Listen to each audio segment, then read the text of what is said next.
안녕하십니까. 우용표 작가입니다. 제가 이번에 읽은 책은 이 킹 달러의 미래라는 책입니다. 이 책을 읽고 굉장히 도움될 만한 내용이 많다고 판단해서 이렇게 영상을 한번 제작해 봤습니다. 준비한 영상은 책의 내용 일부입니다. 그러니까 일부를 떼어서 이제 설명을 드릴 거고요. 자세한 내용은 책 전체를 읽으시면서 확인하실 수 있습니다. 그리고 미리 양해를 구할 것은 제가 아직 영상 테크닉이 부족해서 좀 죄송하게 됐습니다.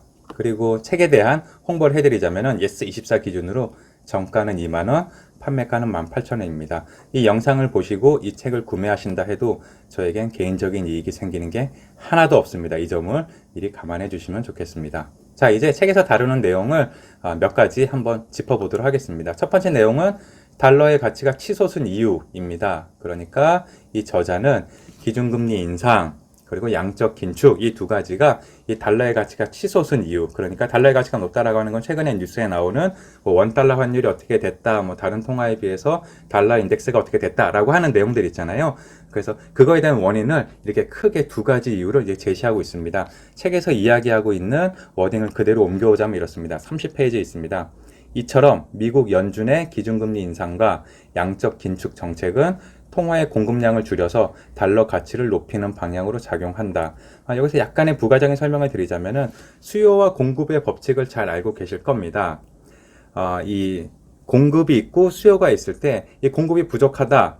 그러니까 물건이 귀해진다 라고 하면 이제 값이 올라가잖아요. 그래서 지금 달러의 가치에 대해서도 기준금리 인상이라든가 양적 긴축 이런 것들은 결국에는 좀 공급을 줄이자, 은행에서 찍어내는 양을 좀 줄이자라고 하는 방향인 겁니다. 그렇기 때문에 이 공급이 부족해지니까 이 달러의 가치가 이제 값이 이제 높아진다라고 하는 현상이라고 이 저자는 설명하고 있습니다. 또 다른 내용은 이렇습니다. 거꾸로 간 나라들의 사연, 그러니까 이 미국 연준에서 기준금리 올리고 이제 하는 방향과 역으로 튀르키예와 중국은 이 기준금리를 오히려 낮추는 방향으로 움직였습니다. 그래서 저자는 이렇게 설명하고 있습니다. 23페이지에 이 튀르키예 중앙은행이 계속 금리를 낮추는 것은 금리를 낮춰야 물가가 떨어진다는 레셋 타입 에르도안 대통령의 엉터리 경제 지식 때문이다 라고 진단하고 있고요. 중국에 대해서는 제가 여기서 굉장히 이 감동을 받았었습니다. 한번 보시겠습니다. 24페이지에 이렇게 정리하고 있습니다. 위안화 가치를 더 떨어뜨리고 투기적 공격의 확률도 높인다는 점에서 금리 인하는 앞뒤가 안 맞는 정책이라 할 수 있다. 그런데도 그렇게 할 수밖에 없는 이유는 부동산 개발업자들이 심각한 부도 위기에 노출되어 있기 때문이다. 자, 이 책이 나온 건 2023년 4월입니다. 그러니까 책이 쓰여진 것 자체는 그 전이라는 얘기가 되겠죠. 그런데 중국이 이렇게 기준금리를 낮출 수밖에 없는 압박을 받는 이유가 바로 부동산 개발업자들이 심각한 부도 위기에 노출되어 있다라고 하는 정확한 진단을 내렸고요. 최근에 뉴스를 보셨다면은 뭐 중국의 무슨 부동산 업체에서 부도가 나니 많이 하는 것들을 많이 이렇게 접하셨을 겁니다. 그래서 이 저자분이 굉장히 통찰력이 깊구나라고 하는 거를 다시 한번 느끼게 되는 아주 좋은 포인트가 됐었습니다. 또 다른 내용 볼게요. 국가 부도낸 스리랑카에 대해서 다루고 있는데요. 최악의 경제난 스리랑카 물가 상승률 60% 육박한다. 그러니까 이 물가 상승률이 60% 70% 된다라고 하는 건 결국 내가 받는 월급이 1년이 이렇게 지나면은 이 뭐 절반으로 줄어든다. 뭐 3분의 1 토막이 된다라고 하는 거 아니겠습니까? 그래서 이 저자는 이렇게 이야기하고 있습니다. 스리랑카 이렇게 된 거는 결국 달러가 부족했기 때문이다. 그래서 책에서는 좀 길게 설명해주고 있는데요. 읽어보자면 이렇습니다. 직격탄을 맞기 시작한 것은 코로나19 때부터다. 인도와 중국 관광객들의 발길이 갑자기 끊겼고 덩달아 달러 수입도 급감했다.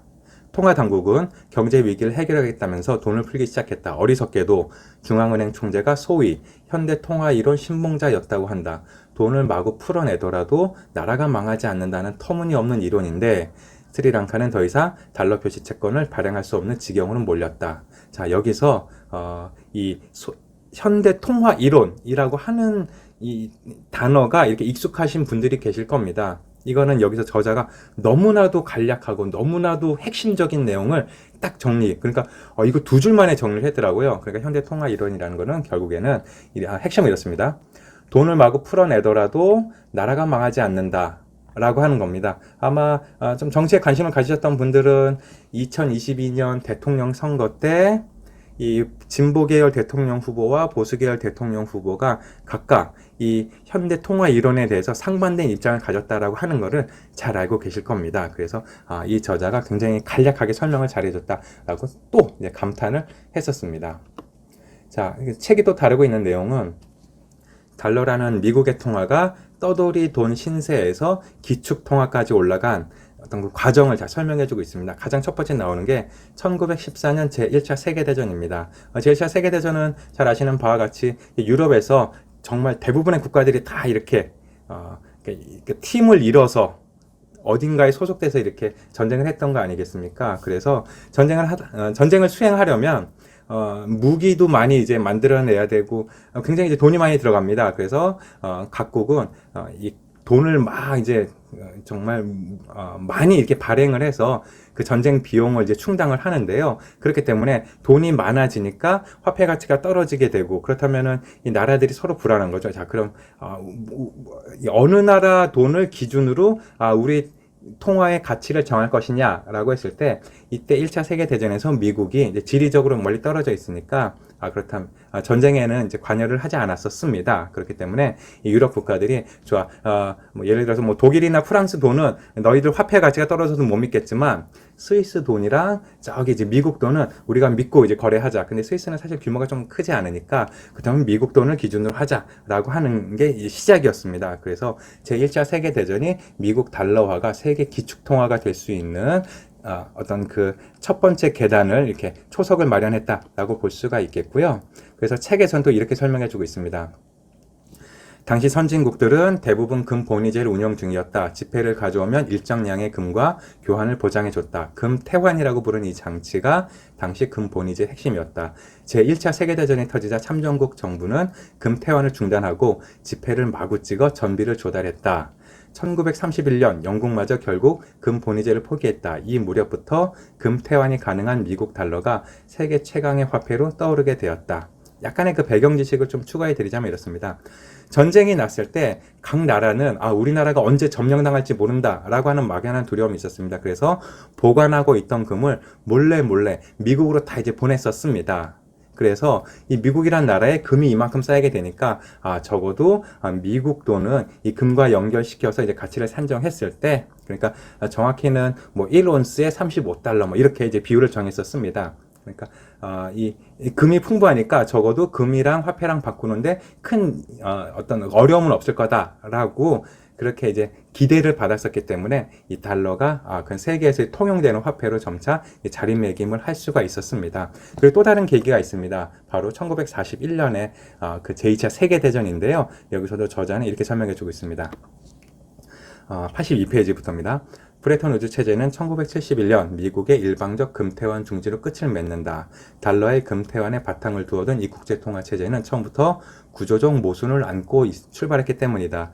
늘어난 국제무역 거래는 대부분 달러로 결제되었고 달러 수요도 폭발적으로 늘었다. 당연히 달러의 발행량도 늘어야 했다. 금은 그대로인데 달러만 늘어난 것이다. 1960년대부터 미국은 베트남전을 치르느라 밑빠진 독에 물 붓기식으로 돈을 썼다. 문제는 금태환이었다. 돈은 늘어났는데 미국 연준의 금 보유량은 그대로일 수밖에 없었다. 출범 당시 2만 톤을 넘던 미국의 금 재고는 1970년 8천 톤으로 급락했다. 곧 금이 바닥날 것으로 판단한 리처드 닉슨 대통령은 1971년 일방적으로 금태환의 중지를 선언했다.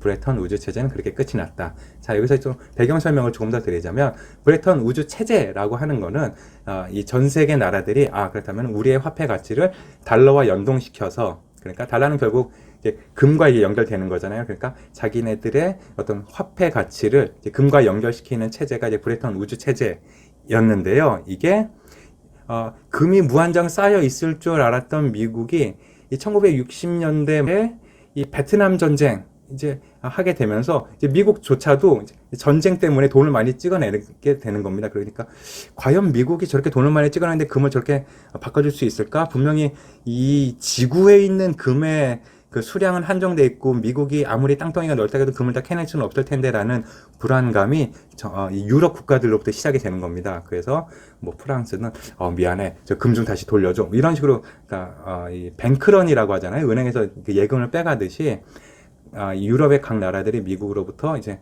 이제 금을 이제 빼가기 시작한 겁니다. 그러니까 이때 미국 대통령이었던 리처드 닉슨이 안 되겠다. 자, 그만, 동작 그만 이렇게 한 다음에 지금까지 이제 그러니까 달러랑 금이랑 연결시켰었는데 우린 더 이상 이제 연결시키지 않겠다. 그냥 지금까지 달러 3개 풀린 걸로 그걸 이제 일종의 기축통화로 계속 사용하자라고 이렇게 선언을 했습니다. 그래서 이 금태환 중지를 선언했다는 게 결국에는 금과에 더 이상 바꿔주지 않겠다라고 선언한 건데요. 사실 제 개인적으로는 미국이 좀 여기서는 약간 깡패짓을 했다라고 이렇게 생각이 들기도 합니다. 일방적으로 저 금이랑 이제 못 바꿔줘라고 이제 선언한 거기 때문에요. 그래서 저자 역시 맨 마지막 줄에 브레튼 우즈 제정이 그렇게 끝이 났다라고 이렇게 설명을 하고 있습니다.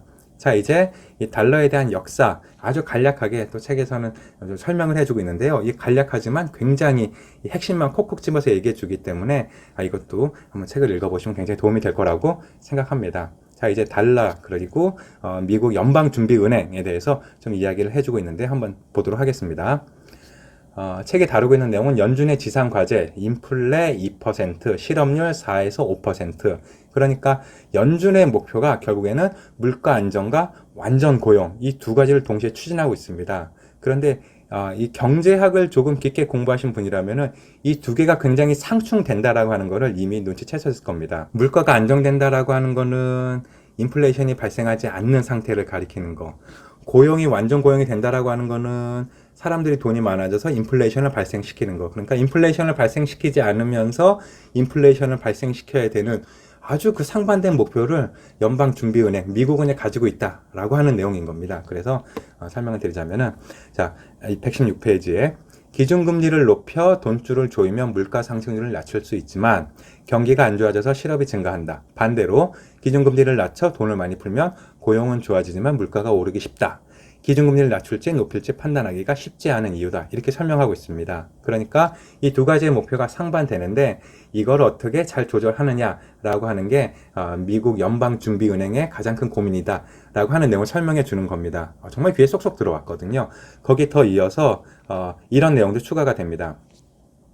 인플레 퇴치를 받아들인다 해도 왜 0%가 아니라 2%일까? 그것은 경기 진작의 필요성 때문이다. 디플레 상황, 즉 물가 상승률이 마이너스인 상황에서 소비자들은 소비를 뒤로 미루는 경향이 있다. 이게 설명하는 게, 자, 위에 제목을 보시면은 인플레 2%, 실업률 4에서 5%. 그래서 이러한 균형점을 찾은 게 미국 연방준비은행은 인플레이션, 그러니까 물가 상승률 2% 그리고 실업률 4에서 5%를 목표로 하고 있다라고 하는 점을 볼 수가 있겠고요. 그렇기 때문에 나중에 경제 뉴스 이렇게 보시게 되면은 미국의 뭐 실업률이 높아져서 또는 미국의 물가 상승이 높아져서 연방준비은행의 기준금리를 뭐 올릴 가능성이 높다, 낮다 뭐 이런 식의 뉴스를 보시게 될 텐데요. 이 책을 한번 읽어보시면은 그러한 뉴스들이 어떠한 배경에서 그러한 기사가 나오는지 아주 더 쉽고 재미있게 이해를 해보실 수가 있을 겁니다. 기준금리가 사실은 미국의 기준금리는 남의 나라 이야기이긴 하지만 결국에는 전 세계에 적용되는 금리라고 할 수 있지 않겠습니까? 만약에 미국의 움직임과 달리 금리를 내린다면은 앞서 설명 들으셨던 튀르키예 또는 중국처럼 이 경제가 흔들릴 만한 위험 상황에 놓이기 때문에 미국의 기준금리가 말 그대로 전 세계 기준금리가 되고 우리나라의 기준금리 역시 이에 따라갈 수밖에 없는 어떤 압력을 많이 받는 상황이다. 그래서 만약에 뭐 재테크를 이제 공부한다라고 하시는 경우에도 이 책이 좀 도움이 되지 않을까 그렇게 생각이 됩니다. 그리고 여기까지가 어떤 기본적으로 이 책이 다루고 있는 핵심 몇 가지 내용이었고요. 책에서 다룬 또 다른 주제들이 있습니다. 예를 들면 이탈리아는 킹달러로 네오파시즘에 가는가, 일본 엔화는 위험자산으로 추락할까, 중국 인민폐의 고민, 그리고 킹달러에 무너지는 암호화폐, 그리고 우리나라 역시 좀 언급하고 있는데요. 대한민국도 자금난 속으로, 그리고 킹달러에 도전하는 도전자들. 그러니까 다른 화폐들이 예를 들면 위안화, 유로, 금 등등이 과연 달러를 대체할 수 있을까라고 하는 질문에 대해서 이렇게 또 저자는 몇 가지 이렇게 본인의 의견을 이렇게 제시하고 있습니다. 그리고 제가 읽어봤을 때는 좀 이 얘기가 맞는 것 같다. 이렇게 고개가 끄덕여지는 아주 정리가 잘 되고 이거 명확하고 굉장히 간명하게 그러니까 아주 간단하고 명료하게 정리가 잘 되어 있으니까 이 점도 한번 이 책을 읽어보시면서 확인하시면 좋으실 것 같습니다. 자, 그래서 제가 이 책을 읽으면서 낸 결론은 이렇습니다. 우선 저자가 이 책에서 하고 싶었던 핵심적인 이야기가 책 끝부분에 탁 나옵니다. 달러가 얼마나 더 오래 기축통화 역할을 해낼 수 있을지는 지금까지 미국을 번영으로 이끌었던 조건들을 스스로 얼마나 더 오래 지켜낼 수 있을지에 달려있다. 그러니까 이 책의 중간 부분, 그리고 마지막 부분에 걸쳐서 이야기되고 있는 거는 달러를 위협하는 여러 가지 다른 통화들은 사실은 별거 아니다. 그런데 문제는 미국 자체가 맨 처음에 이렇게 달러가 기축통화 될 때까지 가졌던 경제 사상이라든가 사회의 움직임이 지금은 그 처음과는 좀 다른 모습으로 흘러갈 가능성이 있기 때문에 만약에 이 달러가 기축통화의 지위를 잃게 된다면은 그 원인은 외부가 아닌 내부에 있을 거다라고 진단하고 있습니다. 그에 따라서 저자는 이렇게 얼마나 더 오래 지켜낼 수 있을지에 달려 있다라고 하면서 이 미국 자체가 어떻게 대응하느냐에 따라서 기축통화의 지위를 계속 유지할 수 있을 것인가를 설명하고 있습니다. 그래서 제가 느낀 바는 이렇습니다. 이 책은 이 환율 공부에 아주 좋은 책이면서 복잡한 수식이 정말 없기 때문에 이해가 좀 편했습니다. 보통 경제 서적들 보면은 막 데이터라든가 그래프 막 그려놓은 거 보면서 자 이거 봐 이렇잖아 라고 이렇게 좀 어렵게 얘기를 하는 경우가 있는데요. 이 책은 다행히도 그렇게 어렵게 풀어내질 않았습니다. 그래서 이 책을 읽고 나면은 환율, 달러 관련 경제 뉴스가 재밌어질 것이고요. 하지만 재테크에 관련해서 어디에 투자하라 뭐 예를 들면 최근에 뭐 개인 채권이란 게 나옵니다. 금 예금하세요, 달러 예금하세요 이런 식으로 재테크랑 연결되는 게 아니라 순수하게 이 달러라는 통화 자체가 기축 통화로서 그리고 현재처럼 킹달러로서 계속 이렇게 군림할 수 있을 것인가만을 다루고 있습니다. 그 점도 미리 감안을 하셔야 되겠습니다. 자, 여기서 책 정보 다시 한번 나갑니다. 판매 정보 예스24 기준으로 정가 2만원, 판매가 18,000원 이렇게 하고 있습니다. 그래서 저는 이 책이 2만원 정도의 가치는 충분히 하고 있다라고 이렇게 생각을 하고 있습니다. 그래서 책에는 훨씬 더 좋은 내용이 훨씬 더 많기 때문에 그 경제 공부를 해보겠다. 뭐 달러에 대해서 뭐 세계 경제에 대해서 한번 전체적인 그림을 좀 그려보고 싶다라고 하시는 경우에는 충분히 읽어볼 만한 가치가 있는 좋은 책이라고 할 수가 있겠습니다. 자, 제가 정리한 내용은 여기까지입니다. 수고 많으셨습니다. 감사합니다.